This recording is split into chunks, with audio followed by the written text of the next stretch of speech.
2023 was a good year for trail shoes. 2024 might be better.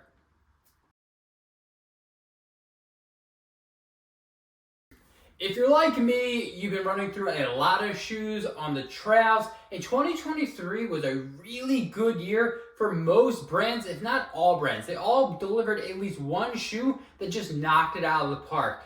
And if you're also like me, you had your eyes glued to all the things happening at Trey, the running event. A lot of brands dropping some fantastic new shoes, and I'm really excited because I think some brands are taking that next step. Now this video, I'm going to talk about 5 brands and a couple of the shoes that I'm super stoked to get on my feet. Honestly, these are the ones I'm jazzed about. I cannot wait to get them. And honestly, I've reached out to a lot of these brands and I will be getting them. So definitely make sure you subscribe to the channel. And while you're at it, like this video because I'm going to be having a ton of reviews coming in the 2024 year with a lot of fantastic brands that you're not going to want to miss.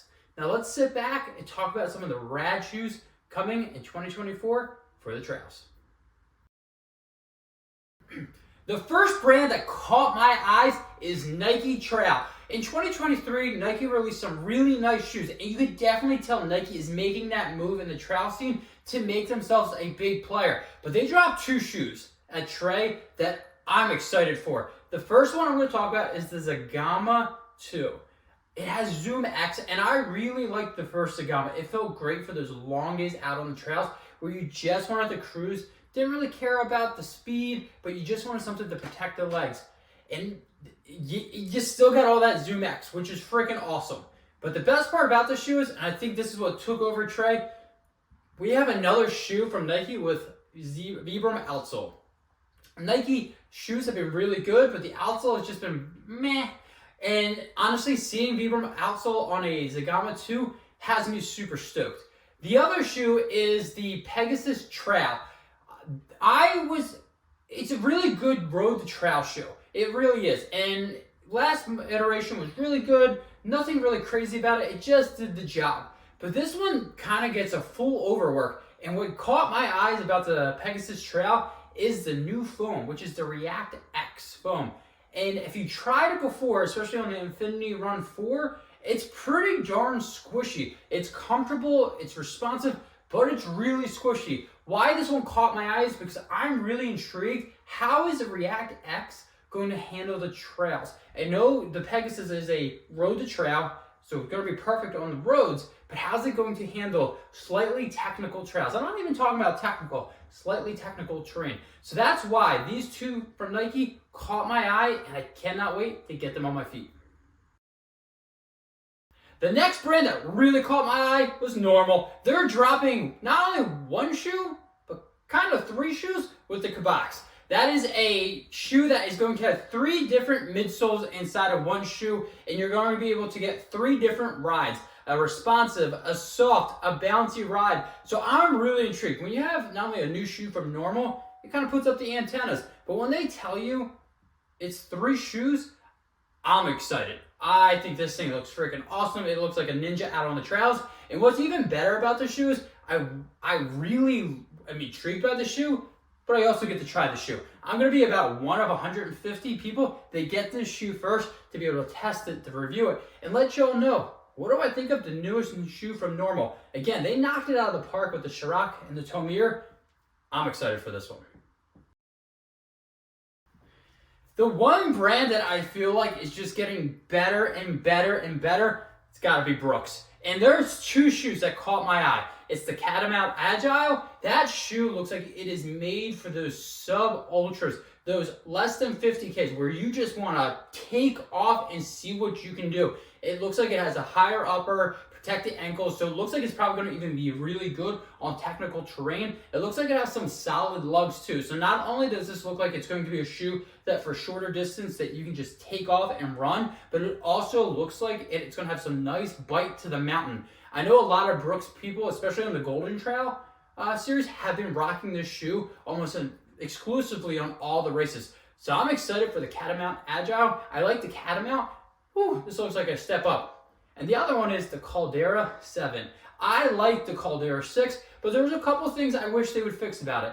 And it looks like this one, they fixed it. The first one is, it looks freaking awesome. It's one of my favorite looking trail shoes. It's also one of those trail shoes that's meant to go long on the trails.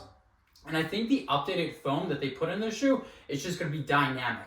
And I really do think Brooks is getting a well-rounded trail lineup. They got the long day shoe, you got your Speedwork shoe, now you got your Sub Ultra shoe, and you got that one that I've seen a lot of Brooks people, UTMB, long races when you don't want to beat up the legs. Brooks, man, I got my eyes on you for 2024. Can't wait to try both of those shoes.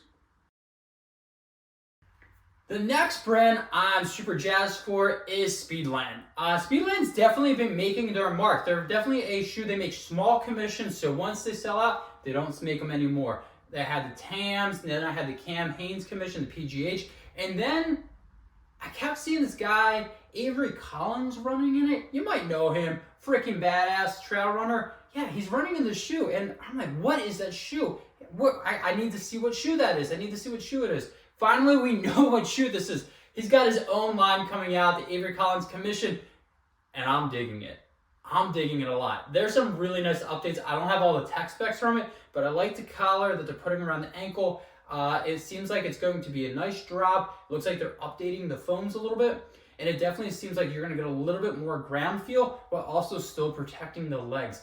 Again, I think Speedland is definitely making its mark in the game. And I think this is a huge step. And I'm super excited because Avery Collins is an awesome trail runner. And if he's saying this is the trail running shoe I want to be rocking, my antennas are up. And that is another one I'm hoping to try, and I cannot wait to get on my feet. And honestly, the one shoe I've been extremely stoked to try since UTMB is the Tecton X 3. We saw a similar shoe on Jim Dwamsley's foot a couple times, and we all were like, what is that shoe with the gator? That doesn't look like a Hoka. And we finally have it. The Tecton 3X is going to be, it looks like a pretty much big overall. We got a brand new upper. Now, I know some people are like, well, I don't like the gator on it. Sorry to tell you guys, that seems like it's going to be the only option for this year. That doesn't mean future iterations aren't going to be different, but that right there is going to be the Tecton X3. They also look like they had an updated foam. I'm excited about this one. It looks like it's going to be one that you could pick up the paces and really just let it fly on the trails. Again, this is one I'm hoping, really hoping Hoka I get on my foot because it looks like it's going to be a good one. So there you have it. Those are the shoes, the shoe brands that really caught my eye, that I'm excited for. Again, remember, make sure to subscribe to this channel. We're probably going to get all of them, if not majority of them, on my feet and reviewing, not only on my channel, but over on the Free Trail website where I do some of my writing. So definitely make sure you're in the know. And hey, what shoe are you looking forward to? Drop it in the comments below. Let me know.